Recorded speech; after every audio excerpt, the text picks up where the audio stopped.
Muy buenas tardes, amables televidentes, bendiciones para todos.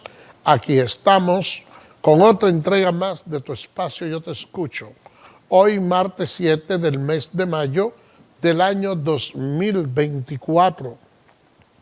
Un martes, señores, que luce bastante nublado, que en algunos lugares ha caído mucha lluvia, donde ha habido incluso desbordamiento de río, como ha ocurrido con el río Masacre, que causó grande estragos allá en Haití porque dañó prácticamente en una gran parte el canal que ellos habían improvisado y muchas casas se inundaron allá en el vecino país, que hubo que evacuar personas para poder salvarle la vida. Hay una resolución de la Junta Central Electoral donde prohíbe las ayudas sociales y la entrega de bonos en estos días. Además, todavía el Ministerio Público no ha presentado la acusación en contra de la joven extraditada, la cual mató al ciudadano chino. Por otra parte, también las encuestas Malpen señala que el presidente Luis Abinader ganaría de manera holgada en una primera vuelta. Esa misma encuesta le da a Leonel Fernández un 27%, un 14% a Abel Martínez, pero hay algunos elementos importantes que son muy resaltantes dentro de esa encuesta, y es que la misma señala que el 98% de los PRMistas votarían por su candidato Luis Abinader, un 95% votaría por Leonel Fernández dentro de la Fuerza del Pueblo, y que hay un 21%, un 27% que no votaría por Abel Martínez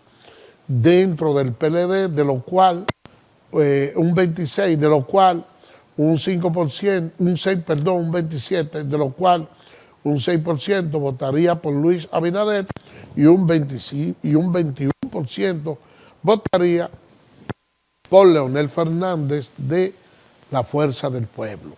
Fíjense, señores, ya ustedes pueden ver cómo es que anda el Partido de la Liberación Dominicana. Y yo me ponía a analizar cuando veía que el PLD, que en campañas anteriores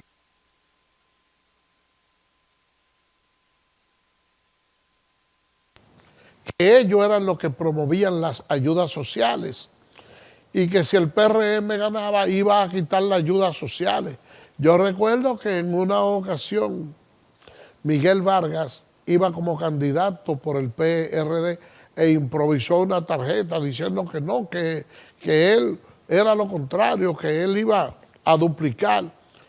Y los PLDistas que le daban la tarjeta, hay que decir las cosas como son, a la gente de su partido, decían: hagan el trabajo, compañeros, que si el PRD gana, va a quitar las ayudas sociales. Porque cuando el PLD estuvo en el poder, era con manopla que daba duro, le daba duro a la oposición. Eso hay que decirlo aquí. Entonces, incluso el propio Luis Abinader fue víctima de esa campaña, de que él no le iba a dar la asistencia económica a la gente, que con Luis no se iba a garantizar. Luis dijo: no, es todo lo contrario. Nosotros incluso la vamos a duplicar. Pero ¿qué sucede? Que ya el pueblo en el 2020 estaba cansado de ese modelo de gobierno del PLD y votó en contra de, y déjenme decirle, que Luis ganó las elecciones y ha hecho un gobierno ejemplar, un gobierno transparente, y eso ha hecho que la persona le brinde un cariño, un agradecimiento y una simpatía, que fíjense que la encuesta Marpen dice que él gana con un 57% y hay disgusto de algunos PRMistas que entienden que la encuesta fue conservadora y que él debe de ganar con casi un 70%. Oigan bien cómo es que anda el asunto cuando apenas faltan unos 12 días para las elecciones, menos de 12 días, porque ya hoy estamos a 7 y el 19. Oigan cómo va la situación. Entonces,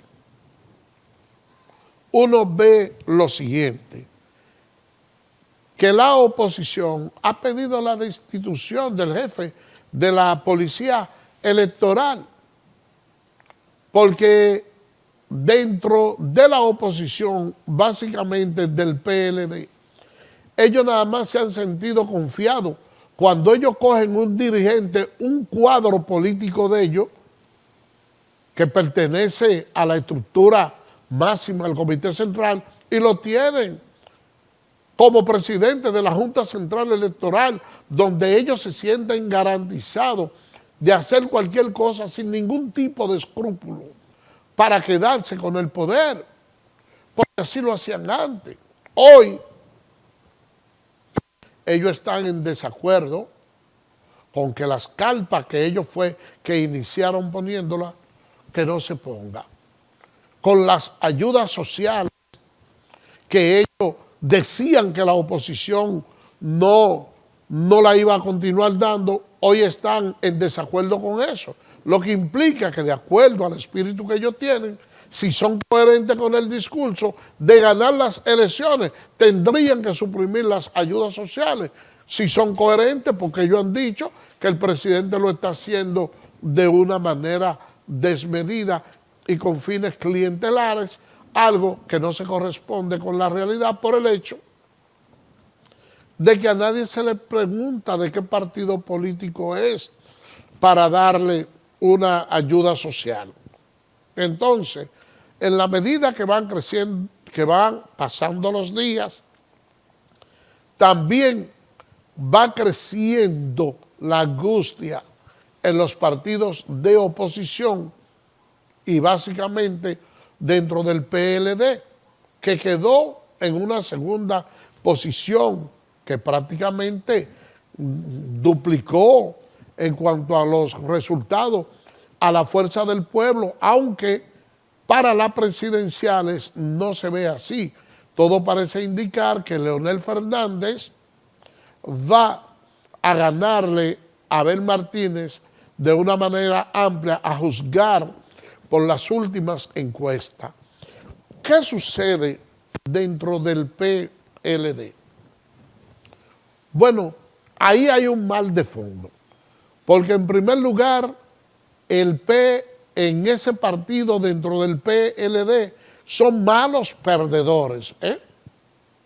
Los PLDistas no saben perder. En el 90, cuando perdieron las elecciones, bueno, pues, de no haber sido porque Peña Gómez era un líder de cabeza fría, aquí pudo haber una revolución, porque incluso se llamó el pueblo a salir a la calle a protestar, pero en ese entonces ya Peña Gómez dijo, no, espérese, un momento, vamos a hacer una investigación. Nosotros, los PRDistas, también vamos a acompañar al PLD. Si el PLD ganó las elecciones, nosotros seríamos los primeros en apoyarlo y hacer la convocatoria para que haya una revolución. Y fue incluso Velázquez Mainardi, uno de los altos dirigentes del PLD, que en aquella ocasión le dijo al profesor Juan Bosch: profesor, nosotros perdimos. Y eso provocó esa palabra que él pronunció, que perdiera prácticamente lo que era esa hegemonía política que tenía dentro de esos partidos, que era uno de los cuadros más grandes. Eso políticamente lo sepultó y hasta el momento no ha podido levantar cabeza, porque lo que se dijo en ese entonces fue que él se vendió y que Balaguer lo había comprado. Ustedes se ponen a ver que dentro de las convenciones internas, ya para el año 2000, después de Leonel Fernández haber sido presidente en el año 1996, cuando se hizo la convención del 2000, el expresidente Danilo Medina entendió que Leonel Fernández le había dejado un palo encebado y que se había compuesto para que Hipólito ganara las elecciones, para que él no pase. Y luego Leonel Fernández vuelve y asume el poder en el año 2004 y hubo convención interna. Danilo Medina, que creyó que podía ganarle la convención interna a Leonel, él le ganó, lo acompañó en la campaña política, pero llegó un momento en que lo dejó solo porque entendía que él no conocía la estructura del partido para continuar, pero en las dos elecciones en la cual resultó derrotado, lo que decía que a él le ganó el poder. Lo mismo hizo Leonel Fernández cuando Danilo Medina lo derrotó en dos ocasiones, y hubo una de esas ocasiones, sobre todo en el 2016, que se quejaba amargamente de que le habían traído incluso a Quirino. Y ustedes vieron lo que sucedió cuando perdió de Gonzalo Castillo, que ahí se dividió el partido, porque no ha habido, señores, una elección, una convención que se haya hecho dentro del PLD que no se invoque fraude. Ya ahora, en estas convenciones, las últimas que hubo, ustedes vieron cómo Abel Martínez ganó. ¿Qué sucedió cuando Abel ganó? Bueno, pues Margarita de manera indirecta dijo que a ella los votos que tenía eran sinceros, que no habían sido votos comprados. Ustedes vieron lo que pasó con Domínguez Brito, lo que sucedió con Julio César Valentín, y ustedes todavía ven la desintegración que hay dentro del mismo PLD, porque Abel Martínez prácticamente se impuso a la fuerza. Y tanto ha sido así el voto de castigo que ha recibido él dentro de su partido, que al día de hoy se habla de que el 27% de los PLDistas no va a votar por su candidato. Entonces, esa es una parte muy difícil, porque las divisiones y la guerra interna que hay dentro del mismo PLD y con la misma fuerza del pueblo es bastante grande. Por eso que ellos se están anticipando ahora mismo con Omar Fernández, que dijo que todos están en contra de él, porque está plenamente seguro que a lo interno del PLD y del PRD no van a votar por Omar. Y ustedes han visto en algunas caravanas donde los líderes del PLD y del PRD, que lo llevan a él como candidato único, salen a andar con él en las calles. Entonces esos son los celos que él siente cuando ve que de este lado del PRM hay tanto apoyo hacia Guillermo Moreno, incluyendo el presidente de la República y todos los ministros. Es que eso es lo lógico, que los partidos políticos, los ministros, apoyen su candidato a senador. Ahora, como las cosas allá están tan difíciles dentro de la oposición, con esa enemistad que de manera interna han llevado Leonel Fernández, Danilo Medina y algunos compañeros con el propio Abel, que ellos entienden que le ganó utilizando maniobras fraudulentas, que no le ha permitido integrarse a luchar por la causa como si fueran un solo hombre ese partido, es lo que tiene esta desesperación de querer desacreditar al árbitro que lo es la Junta Central Electoral, la Policía Electoral, para simular la derrota que de seguro van a tener ahora el 19 de mayo. Señor director, vámonos a una pausa y retornamos en breve.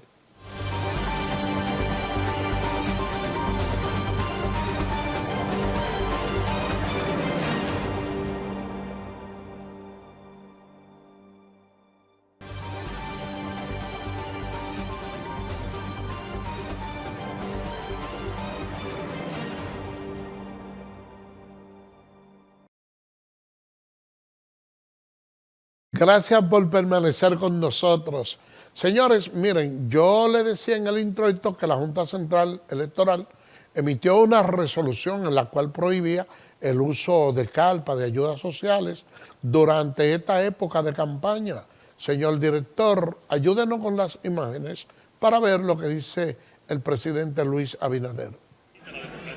La disposición del árbitro comicial está basada en la Ley Orgánica de Régimen Electoral, que regula la participación de funcionarios públicos en el periodo de la campaña y le ordena a las instituciones suspender la ejecución de planes de apoyo social a comunitario extraordinarios, medidas a las que el presidente Abinader tuvo una breve reacción. Cumplir con todo lo que dice la Junta. El mandatario reiteró el llamado a la población a acudir masivamente y de manera cívica a las urnas el próximo 19 de mayo. A ejercer su deber y su derecho del voto, es lo más importante, ese es mi mensaje. El jefe de Estado fue abordado sobre el tema tras presentar este martes su propuesta de gobierno ante la Federación Dominicana de Comerciantes Detallistas. Durante el evento, los comerciantes insistieron en la necesidad. Miren, señores, hay personas que promueven y dicen dentro de la oposición que a Guillermo Moreno lo está ayudando el PRM, que por el partido que va como senador. Esa es la estupidez más grande que yo he podido ver políticamente, de que alguien pretenda que un partido que lleve un senador no le dé respaldo. Eso nada más se ve con esa alianza Rescate RD que no está respaldando mal.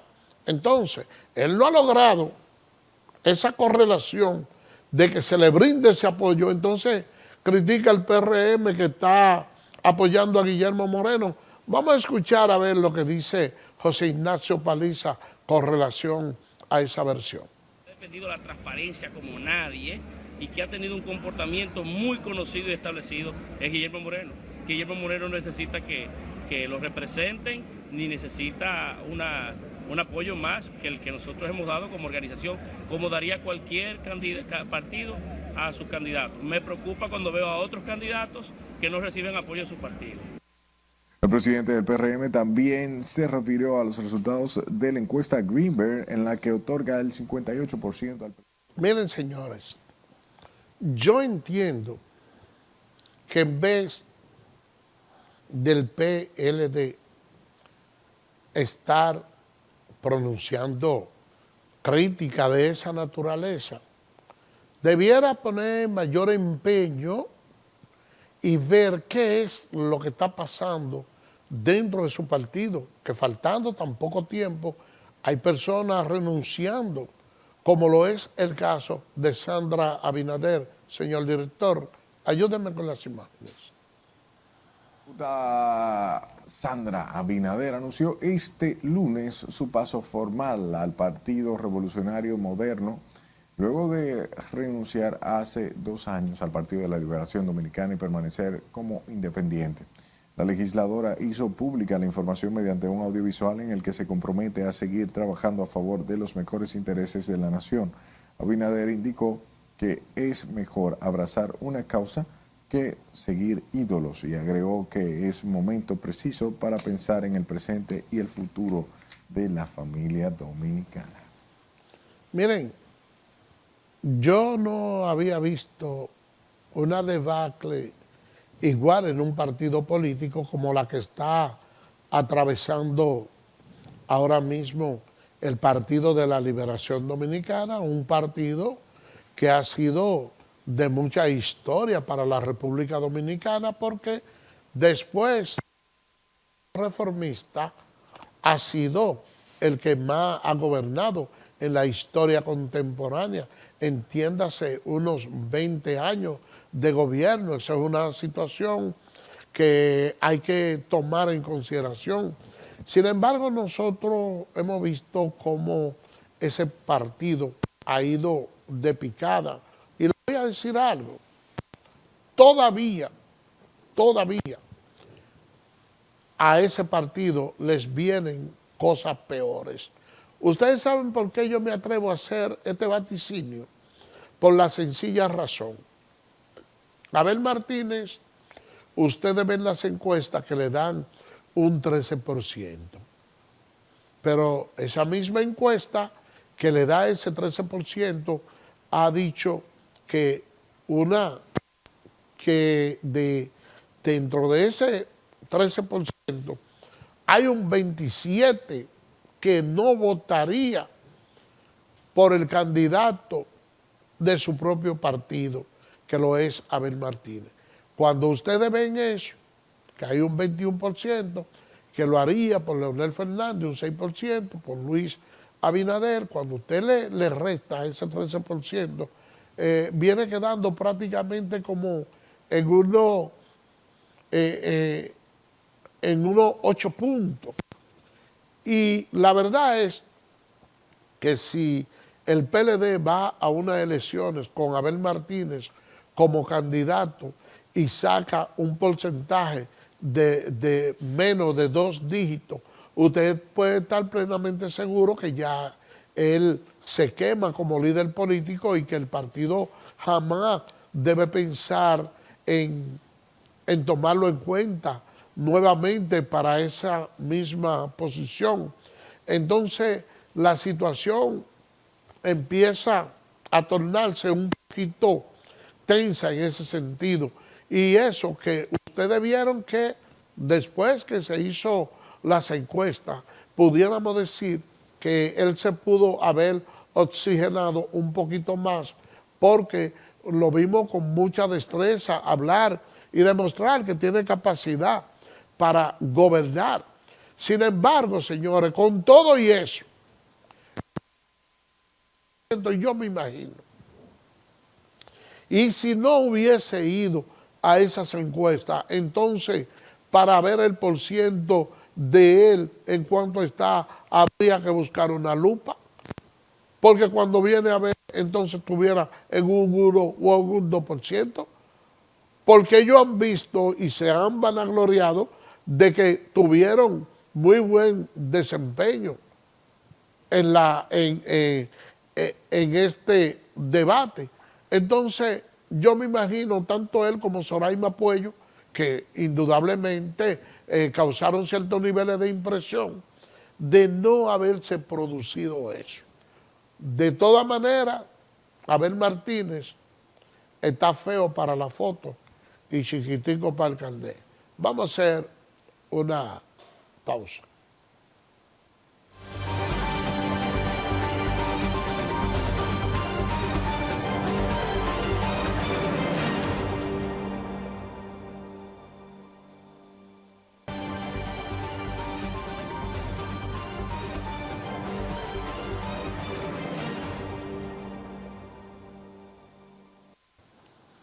Gracias por permanecer con nosotros.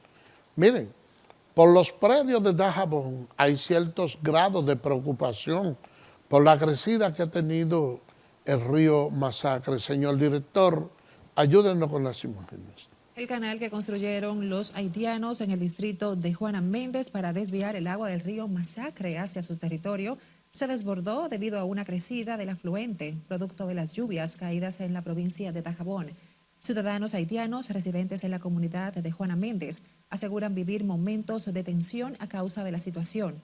Hasta el momento, las autoridades haitianas no han informado si la infraestructura se vio afectada y aunque el director de operaciones del Instituto Nacional de Recursos Hídricos reiteró que la misma representa un peligro para ellos mismos. El desborde de las aguas obligó a que las personas que viven en la parte baja estén desalojando sus casas como medida de seguridad por la gran cantidad de agua que es. Bueno, señores, miren, ustedes vieron lo que sucedió con el canal hecho por los nacionales haitianos.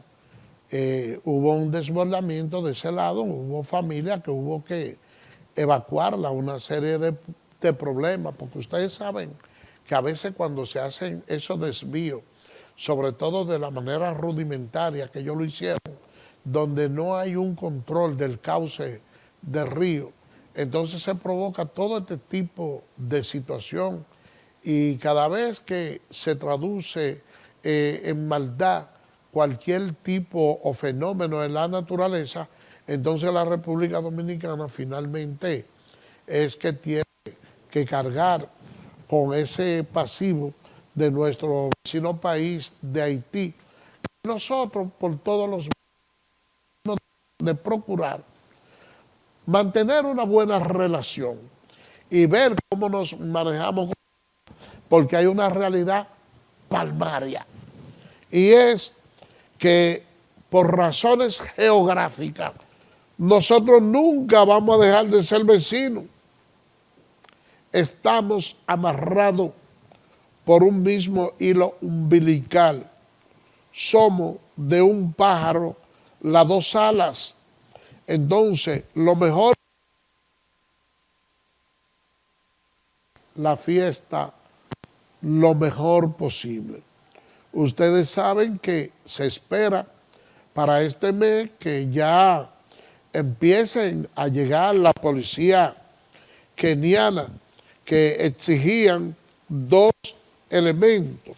En primer lugar, que hubiera la firma de un convenio interestatal que produjo con Ariel Henry, y la otra era que ellos crearan un comité de transición con mira a que se pudiera realizar unas elecciones, que hubiera hasta cierto punto una pacificación y alguien con quien poder manejar el asunto allí en Haití. Bueno, pues ya esos dos elementos se conjugaron y vamos a ver lo que sucede, porque dicho sea de paso, ya se habló hasta de fecha del 25 de este mes. Entonces, la República Dominicana, aunque tiene un papel, pudiéramos decir, pasivo ante estos reclamos, ante estas investidas, no le queda de otra que facilitar hasta cierto punto la salida o transmitación de algunos extranjeros que se encuentren en el vecino país haciendo cualquier labor diplomática para sacarlo del peligro en caso de que surja algo, pero también pudiera fungir como un puente para llevar alimento y ojalá pudieran utilizar a otro país para eso, para mantenernos lo más alejados posible de todos esos conflictos, porque con Haití se da un elemento extremadamente extraño, y es que nosotros somos sus vecinos, somos los más solidarios, lo que más ayuda le brindamos, pero también somos los más odiados por parte de ellos.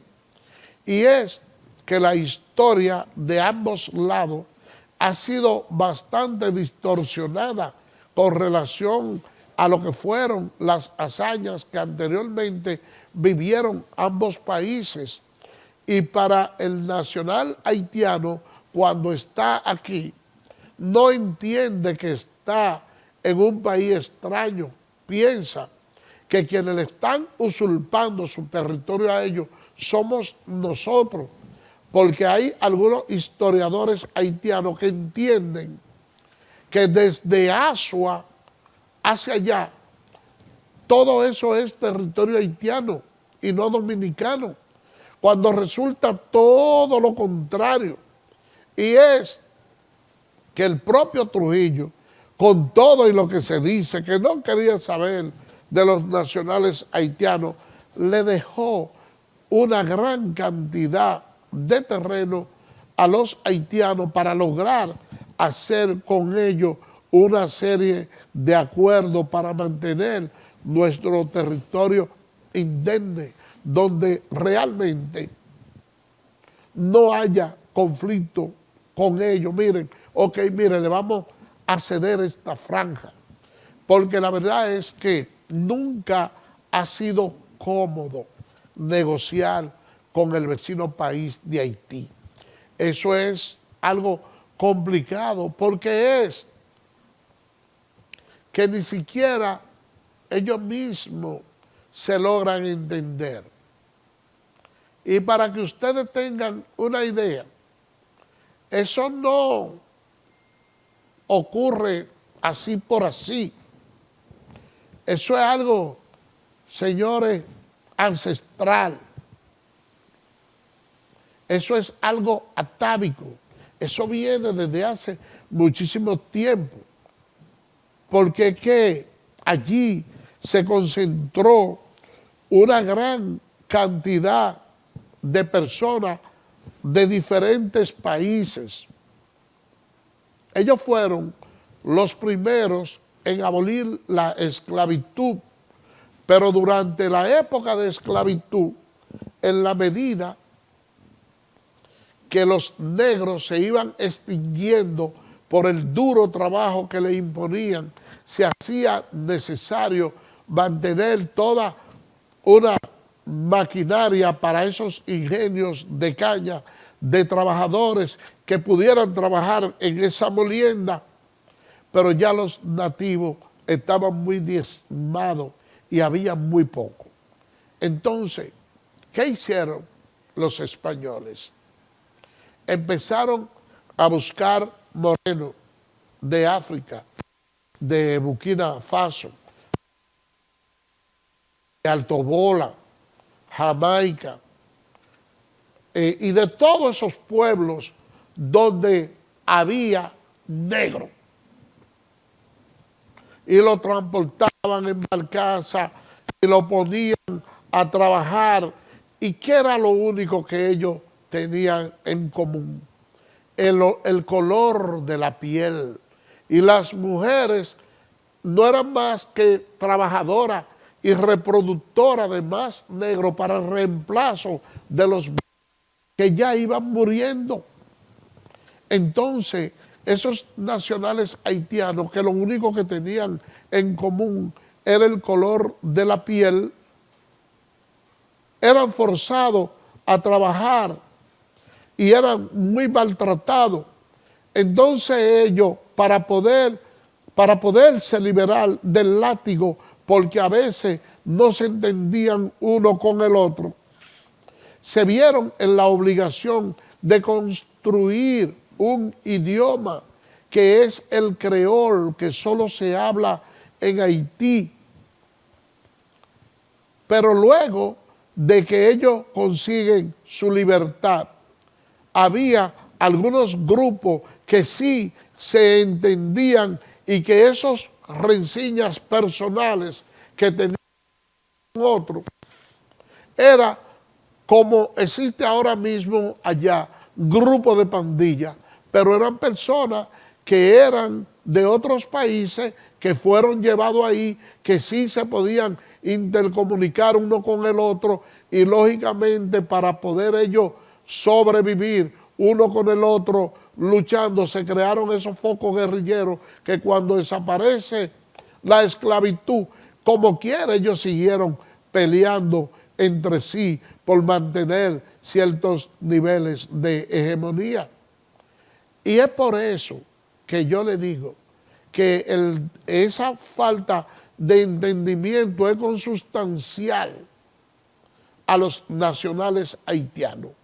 Vamos a ver lo que pueda suceder ahora, porque se creó esa coalición para hacer un llamado a unas elecciones que, dicho sea de paso, ellos han podido hasta cierto punto sortear la situación, porque los pandilleros se sienten excluidos de esa mesa de negociación y ellos saben que si se construye un gobierno para que se puedan efectuar elecciones y esas tropas kenianas van allá hacia el vecino país de Haití, ¿qué es lo que van a hacer? Acabar con esos pandilleros, recoger todas las almas, y eso para ellos representa cierto peligro. ¿Y qué exigen ellos? Que se le tome en consideración en esa negociación, porque básicamente lo que quieren es garantizar hasta cierto punto su impunidad, que será un poco difícil que la consigan por la forma en que se van manejando las cosas. Pero con todo y eso, ese grupo, esa coalición de 7 formada para escoger el primer ministro, hubo 4 que escogieron al primer ministro sin consultar con los demás, y eso creó cierta grieta, pero las cosas más o menos se han ido sorteando. Ojalá que nuestros pudieran salir sin ningún tipo de situación, que se puedan convocar a elecciones libres, que los kenianos y las otras fuerzas de coalición puedan llegar al vecino país de Haití, restablecer el orden, desarmar a la población, porque a nosotros nos va a ayudar mucho el desarrollo que pueda tener el pueblo haitiano, porque en la medida que ellos se pacifican, entonces hay ciertos niveles de garantía de que muchos de ellos pudieran regresar nuevamente a su país e integrarse a trabajar dignamente, y dicho sea de paso, le quitarían una carga a la República Dominicana, que cada vez ve más ensanchado ese cinturón de miseria con la presencia de las manos de obra y algunos empresarios ávaros que tenemos aquí en el país, que solo piensan en sus intereses. Entonces vemos cómo prácticamente los gobiernos se han quedado de brazo cruzado frente a la situación que vive el país con relación a los ciudadanos haitianos.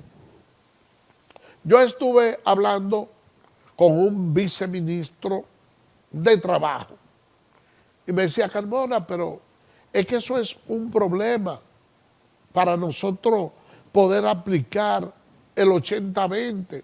Señores, yo pienso que no, porque hay una situación que se da. El Estado tiene que proteger la ciudadanía.